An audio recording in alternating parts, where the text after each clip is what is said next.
Bruno Fernandes to Al-Hilal. This ridiculous transfer rumour is not going away. So what is really going on? Let's go through all of the different stages and I'll give you my thoughts on how I think this is about to play out and end. Now, in early of May, this month, whispers started that a Saudi club, Al-Hilal specifically, had set their sights on Bruno Fernandes. Romano broke the story that Al-Hilal and Bruno, or Al-Hilal had Bruno on their summer wish list, and it gained quite a lot of traction. United's initial response was no chance. There was credible sources that poured cold water on the idea immediately. David Ornstein, usually the gold standard, reported that United wouldn't be entertaining Bruno for any price, considering one of the untouchables at Old Trafford. In United's mind, the captain isn't going anywhere and they plan to build around him. Ornstein even noted that Bruno himself wasn't interested in a move to Saudi at that point. In other words, at the start of May, the official stance from everybody was pretty clear. Bruno's not going to Al-Hilal and it's a load of old cake. United's head coach at the time, obviously, Ruben Amorim, echoed that sentiment as well, and he said,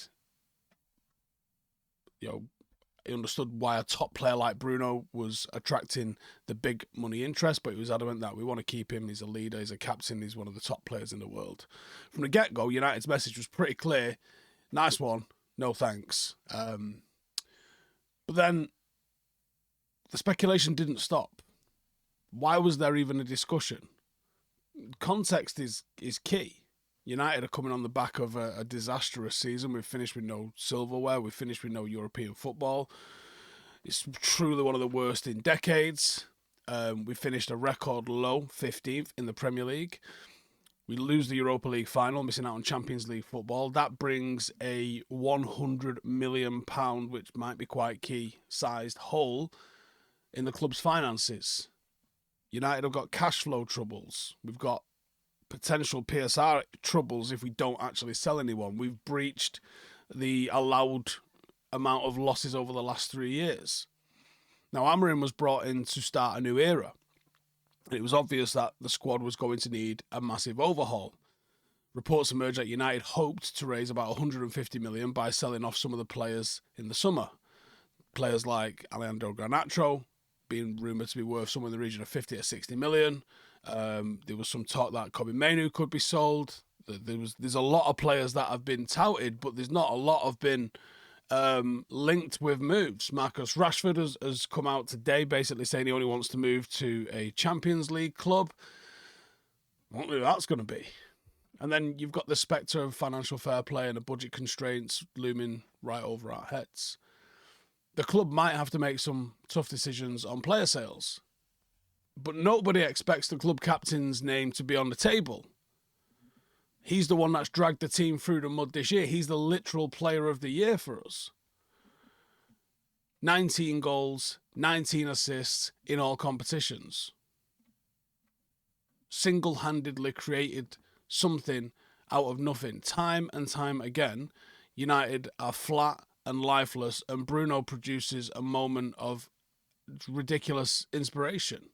Without those contributions, United could have been relegated. That was a very, very real threat for us. And he's not just another player. He's the captain. He is the beating heart of this team. Selling him to raise cash is doesn't sit well, does it? So yeah, the season ends in disappointment, and the speculation didn't go away. If anything, that fueled the rumour. The logic, as twisted as it was, is United are broken, so maybe they would consider a crazy offer. Ornstein even admitted that the eye-watering sums of money could test any club's resolve. Now, the sums that are talked about was 100 million transfer fee and 200 million to Bruno himself. That's tax-free, by the way, which is an impossible amount of money. Al-Hilal clearly sensed an opportunity. So they stepped up their pursuit. They didn't care that United said not for sale. And as May went on, they escalated stuff. According to Ben Jacobs, they'd been trying for a few weeks behind the scenes. They knew Bruno was one of the top targets in the summer, especially after they failed to land another European star. They'd long chased Mo Salah, and that obviously fell through when he extended his contract at Liverpool. So they pivoted to Bruno. How do you lure a club captain from Manchester United? You stack up the bricks. Al-Hilal's approach to Bruno was to blow his mind with an offer. And reports emerged that his agent and his lawyer met with Al-Hilal to hear them out. And I think you have to hear them out. They put on a non-binding 3-year contract offer on the table worth 700 grand a week tax-free. 65 million a season, 200 million pound contract. Now, for a footballer that's well paid, and I'm sure he's cool for the rent, and he probably gets a round in for the lads if he ever goes pub, that's on another planet. That's Bruno, come and be the poster boy of the Saudi Pro League and make cash that most people can't even... There's not enough zeros to write out. Now, crucially, though, throughout this entire process, Al-Hilal actually haven't put in an official bid to United. It was all through the back channels, through agents, through media, and through leaks and stuff like that. It's a classic tactic. It's kind of what everyone does at first. By most accounts, Bruno isn't biting. Obviously, he listened. It's prudent to do that, but there was no indication that he's done any level of pushing for it. But from Al-Hilal, there was urgency. They weren't just looking to do the deal at some stage in the summer. They want it done yesterday because they're off to the Club World Cup and they'd like to do well in it. Simple as that. And they're desperately wanting Bruno as part of their squad for that tournament. And from their perspective, it was a bit of a now or never. They gave United and Bruno's camp a very, very tight deadline to get this done. And that's what's sort of appearing now. There's some sort of a 72-hour ultimatum supposedly being issued in terms of a bit of a take it or leave it offer. I guess they're potentially going to try and pivot to another player. Maybe Howson is the other player. But this is a deal with an expiry. Transfer fee in the ballpark of 100 million, which solves a lot of issues for United, and 200 million pound salary for Bruno Fernandes. It's basically one of the biggest deals that's ever been done in football. Bruno's got 3 days to say yes or no. So naturally, this news carries through with Manchester United. Could it happen? Would it happen?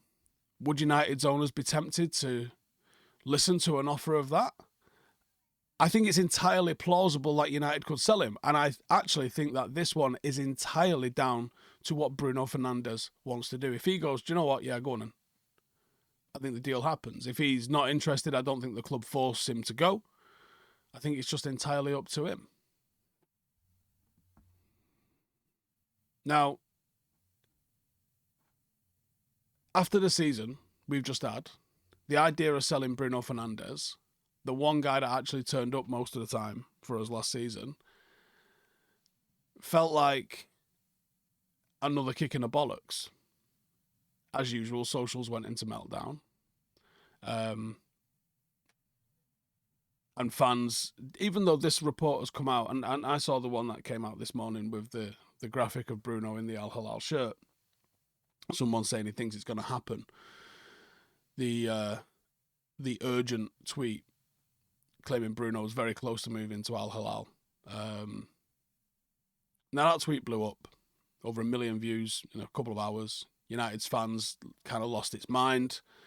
But most people saw through it and saw that this insider fella was a bit of a dud. And he basically just admitted that he was regurgitating what others had already reported, not adding anything new. And amid the frenzy, credible journalist got back into the fray and started to put the record straight.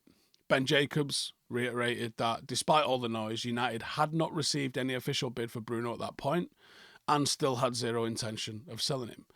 So United's stance hasn't changed. Bruno's part of the project and the club's pretty confident that Bruno would stay at Old Trafford no matter what sums are being dangled. In fact, word was that if Bruno did somehow show interest in leaving, which he hasn't, United will still refuse to sanction the sale. One report said there was determination to resist, even if astronomical proposals are put on the table.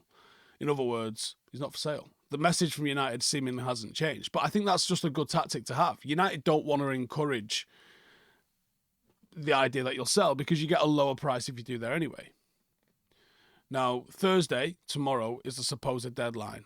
And I think it's going to become apparent that Bruno isn't going anywhere if this deadline passes. Al-Hilal's bluff was called. They didn't manage to convince the player, it seems. And without Bruno pushing for a move, I think the whole thing is going to fall through.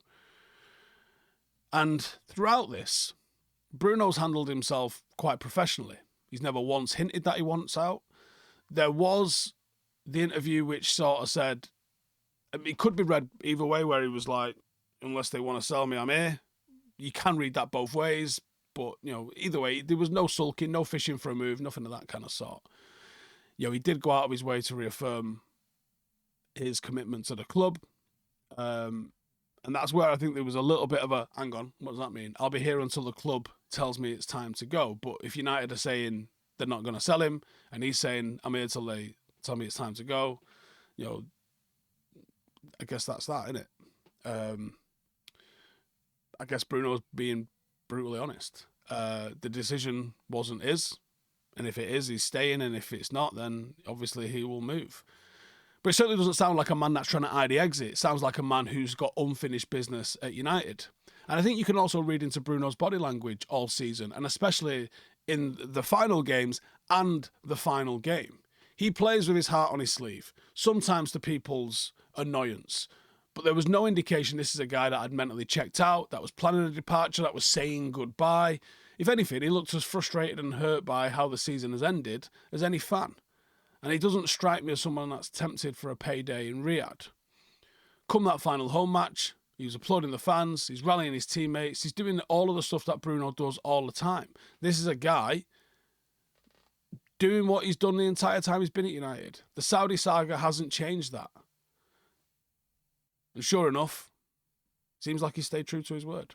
United player, United captain, headed into the summer, he's off on a tour. I don't think that's going to change. So, what's going on? I think Al-Hilal tried, and I think Al-Hilal failed. I don't think we're necessarily out of the woods just yet. I wonder if United maybe get knocked back or prices rise for a couple of the targets that we want.